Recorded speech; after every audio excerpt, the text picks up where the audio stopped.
प्यारे बच्चों, good morning. इस वीडियो में हम लोग प्रेमचंद के फटे जूते और कृतिका भाग एक क्षितिज भाग एक मुंशी प्रेमचंद के व्यक्तित्व के मुंशी प्रेमचंद जी से संबंधित रचना के बारे में पढ़ेंगे, जो हरिशंकर परसाई जी द्वारा लिखित है।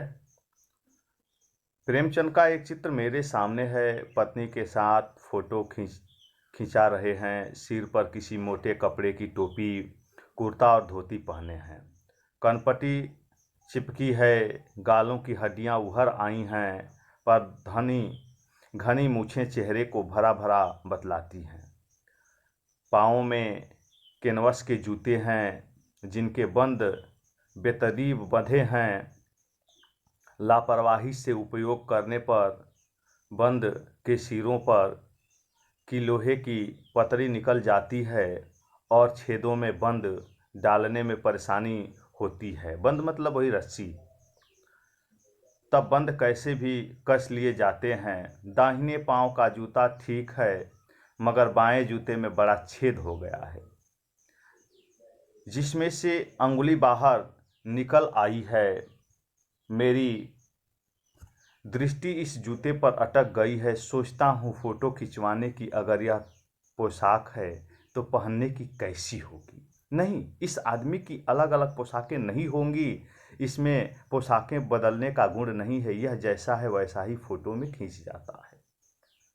परसाई जी ने यहाँ हास्य व्यंग के माध्यम से यह बताना चाहा है कि आज हमारा जो समाज है दिखावेपन में आगे है, लेकिन इस कलाकार के अंदर दिखावेपन है ही नहीं।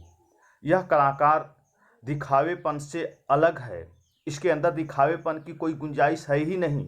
राइटर जानना चाहता है कि जो व्यक्ति फोटो खिंचवाया और फोटो खिंचवाने में इसके जूते टूटे हुए हैं, जूते में छेद है, छिद्र है, जूते की बांधने वाली रस्सियां फीकी हैं, जूते का रंग फीका है, मोटे कपड़े पहन रखा है, तो ये वास्तविक जीवन कैसे व्यतीत कर रहा होगा, या इस व्यक्ति का वास्तविक जीवन कैसा होगा।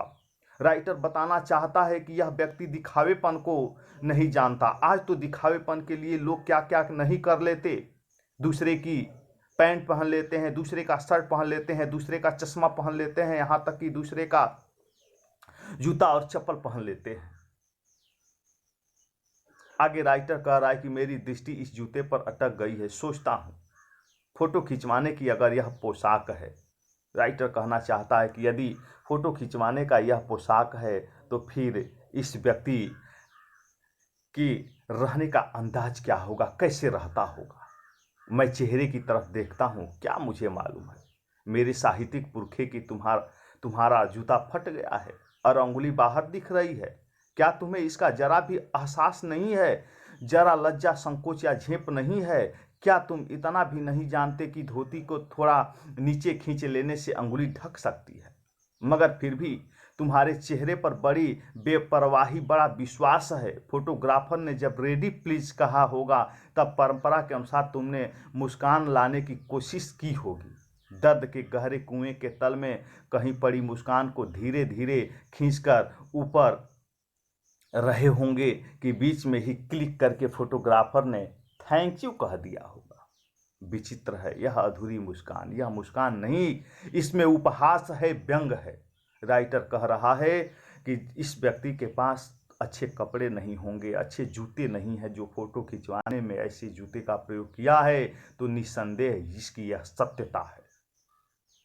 राइटर इस कलम के सिपाही मुंशी प्रेमचंद जी के बारे में बताना चाहता है कि भले ही इसकी मूछें हैं, भले ही चेहरे पर मुस्कुराहट है, लेकिन इस योग्य व्यक्ति के पास भी कौड़े नहीं हैं, धन नहीं है, पैसे नहीं है।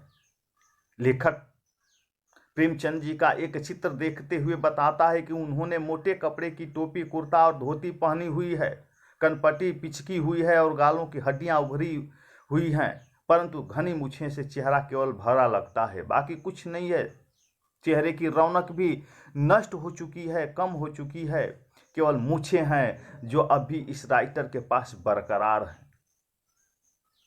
जूता भी फटा हुआ है, छेद से उंगली बाहर निकली हुई है, लेखक सोचता है कि फोटो के लिए यदि इनके पास ऐसी पोशाकें हैं तो फिर घर पे पहनते कैसे होंगे, लेकिन वे वास्तव में जैसे हैं वैसे ही फोटो में हैं। इस व्यक्ति के बारे में फोटो खिंचवाने के लिए अलग पोशाक नहीं है और घर पे पहनने के लिए अलग पोशाकें नहीं हैं। इस व्यक्ति के अंदर न लज्जा है न संकोच है, क्योंकि यह व्यक्ति अपनी वास्तविक जीवन को व्यतीत कर रहा है, लेकिन उनके चेहरे पर बेपरवाही और विश्वास है। फोटो खींचते समय जब उन्हें तैयार होने के लिए कहा गया होगा तो उन्होंने मुस्कुराने का प्रयत्न किया होगा, कहा कि कुछ भी नहीं है, लेकिन जब फोटोग्राफर ने यह कहा होगा कि प्लीज स्माइल, तो शायद इस व्यक्ति ने कलम के सिपाही ने मुस्कुराने पर विवश हुआ होगा, प्रयत्न किया होगा, किंतु अभी मुस्कान ऊपर की ओर आ ही रही थी कि फोटोग्राफर ने फोटो निकाल दिया। उसकी यह अधूरी मुस्कान के उपहास और व्यंग झलकता है, क्योंकि यहाँ उपहास और व्यंग दोनों दिखता है। तो बस इस वीडियो में यहीं तक प्यारे बच्चों, धन्यवाद।